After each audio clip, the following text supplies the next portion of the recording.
नमस्कार छात्रों। आज मैं आपको कक्षा 9वीं विषय हिंदी, इस विषय हिंदी में व्याकरण में कारक का जो भाग है उसके बारे में मैं आपको ज्यादा जानकारी देता हूं।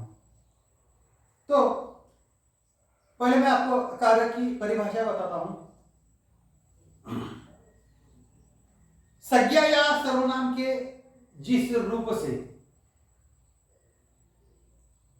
वाक्य के अन्य शब्दों के साथ उसका संबंध दिखाया जाए तो उसे कारक कहते हैं।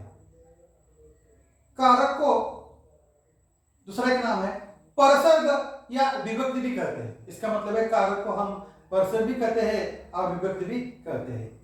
कारक के कुल मिलाकर 8 भेद होते हैं।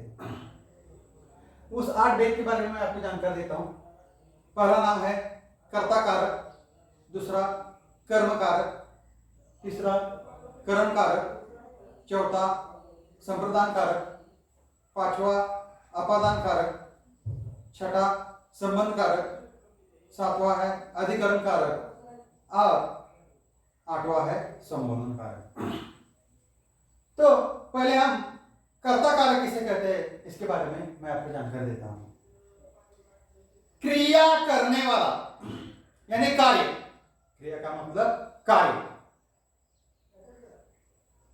जैसे उदाहरण के तौर पर मनीषा ने फोन किया, तो ने यह क्या है? कर्ता कारक। दूसरा है कर्म कारक। तो कर्म कारक किसे कहते हैं? जिस पर क्रिया, उसे हम कार्य कहते हैं, का प्रभाव पड़े। जिस पर क्रिया यानी कार्य का प्रभाव पड़े उसे क्या कहते हैं? कर्म कारक कहते हैं। उदाहरण के तौर पर राम ने रावण को मारा, तो यह क्या है? कर्म कारक। और तीसरा जो प्रकार है उसका नाम है करण कारक। किसे कहते हैं? तो जिसकी सहायता से क्रिया यानी कार्य हो उसे क्या कहते हैं? करण कारक। जैसे रजत ने चाकू से पेंसिल बनाई, देखो चाकू से यह क्या है? करण कारक। अगला प्रकार है संप्रदान कारक। तो संप्रदान कारक किसे कहते हैं? जिसके लिए क्रिया यानी कार्य की जाए, जिसके लिए क्रिया की जाए उसे क्या कहते हैं? संप्रदान कारक कहते हैं। उदाहरण के तौर पर पीयूष मोनू के लिए गाजर लाया, के लिए क्या है? संप्रदान कारक। उसके बाद पांचवा अपादान कारक। किसे कहते हैं? तो जिससे किसी वस्तु के दूर हटने, देखो छात्रों, जिससे किसी वस्तु के दूर हटने या अलग होने का बोध हो उसे अपादान कारक कहते हैं। उदाहरण के तौर पर जैसे अमरनाथ जी अस्पताल से घर आ गए, अस्पताल से ये क्या है? अपादान कारक। संबंध कारक अगला प्रकार है। अगला प्रकार छठा प्रकार है संबंध कारक। किसे कहते हैं?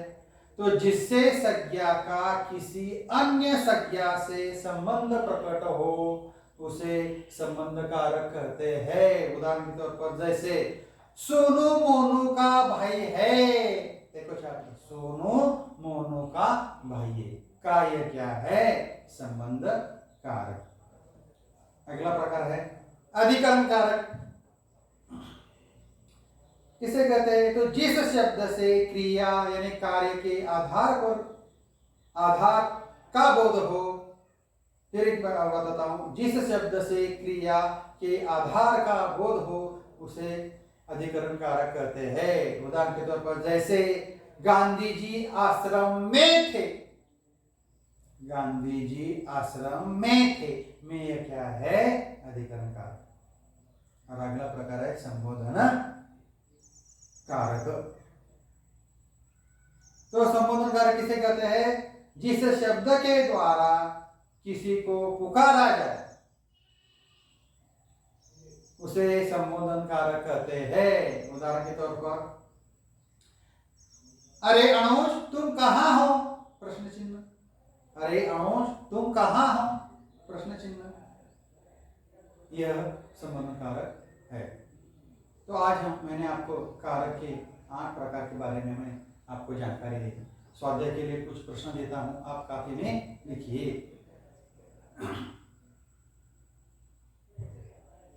पहला प्रश्न है, कारक चिन्ह लगाकर वाक्य पूरे कीजिए। पहला वाक्य है,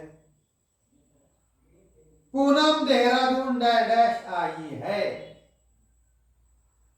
डैश में हमें क्या करना है? कारक चिन्ह लगाना है। दूसरा वाक्य है, प्रीति डैश खाना बनाया।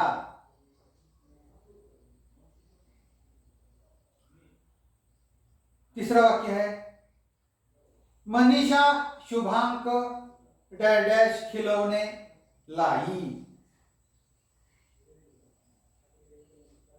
चौथा वाक्य है, पेड़ डैश बंदर बैठे हैं। पांचवा वाक्य है, मेज डैश इधर खिसका दो।